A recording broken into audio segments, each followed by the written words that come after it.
When and why did you feel called to serve the Lord through the priesthood? Well, when and why did I feel called to serve the Lord in the priesthood? Well, I wasn't doing anything for the rest of eternity, so I figured I might as well give it a shot, you know? If you can't tell, I'm a little bit nervous speaking to the camera. No, so when it was in college. In college, I had a reversion to the faith, and with my reversion, coming to know and love Jesus through the daily mass and the rosary and personal prayer, when I'd have time. It was a general call to serve people. Mm-hmm. So I thought about maybe a policeman, which ironically my brother, became a policeman, a fireman or EMS or something like that, even a teacher, but general service. Mm-hmm. And then as it got closer to God through prayer, it was service in the church. But I wasn't going to become a priest because I was dating and I wanted to be a husband and a father, biological father. And so I thought about maybe becoming a permanent deacon or RCIA or pastoral associate or a teacher in a Catholic school. Mm-hmm. But again, service generally. Mm-hmm. But just as it got closer to Jesus, and it's a good principle for just discernment in general, mm-hmm. I got closer to him and I got to know his heart and I allowed him to know mine and all of my vulnerability. It started to become more specified mm-hmm. towards service in the church as a priest. And how I could tell that was there over the 4 years of college discernment before seminary, worked a little bit between, but in that time it was always just the most fulfilling and sense of purpose when I would be praying about the priesthood specifically. Mm-hmm.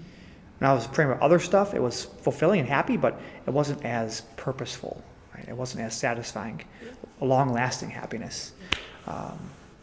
So I think that was 2004 to 2007 or 8 is as I went through that process. Wow. Yeah, at Oakland University, and worked a little bit afterwards. Uh-huh. Kind of got distracted with life, but the call never left, and that was a good evidence that it was meant to be, because it was always there no matter where I went. Yeah. I love that. That's beautiful. I didn't know all the details to that.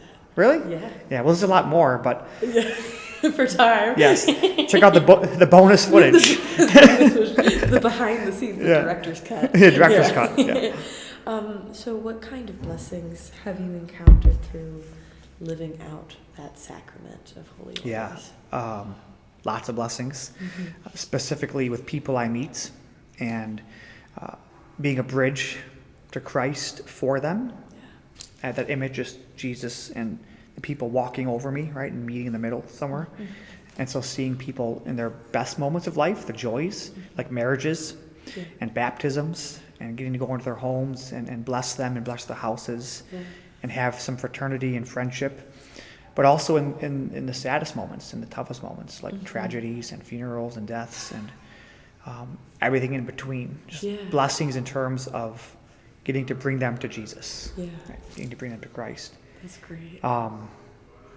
Sacramentally, the Mass, mm-hmm. being able to offer the body and blood for Jesus, as I look out at the people, right, before the consecration, knowing that they are all going into the paten, mm-hmm. with the host about to be offered mm-hmm. to the Father, mm-hmm. and all their intentions in that offering is a great blessing. Yeah. Being like the Eucharist as a priest, being consumed by the people sometimes, mm-hmm. exhausting yourself, working for the people, and being tired in that, but even in that lack of rest or exhaustion, there's blessing. Mm-hmm. And then I think most powerfully for me, just my specific preference and mm-hmm. prerogative is I love hearing confessions.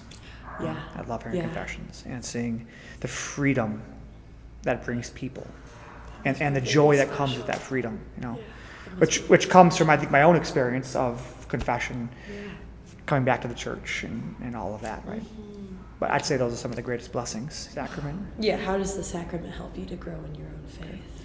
Okay, so yeah, how does ordination help me to grow in my own faith? I know, Well, it's a hard one. Yeah, pretty introspective, right? Yeah.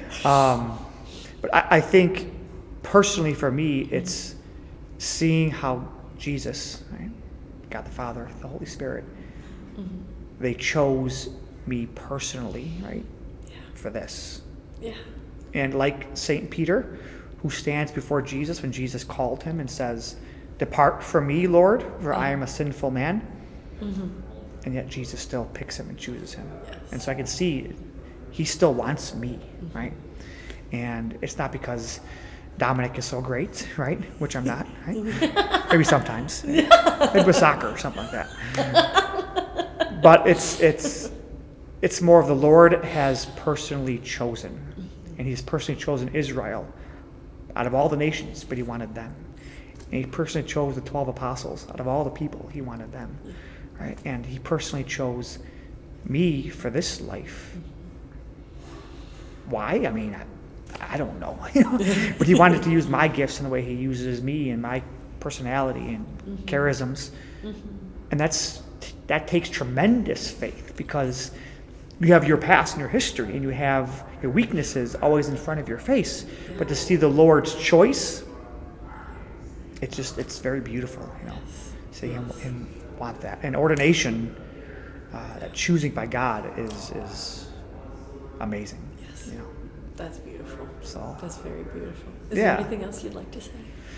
Come to our parish mission, right? It's going to be a great experience. Father Mike is going to do a great job on the sacraments, and I love being a priest. Ordination is something that, when I was younger, never would have thought it was for me or I'd want it. But once the Lord revealed it to me, it's the best life I could ever imagine, right? Even in the tough times. And gets me a chance to be me, right? Be me for the Lord and get to meet great people. And so, just appreciate you all and hope to see you in church at our mission. Bye-bye.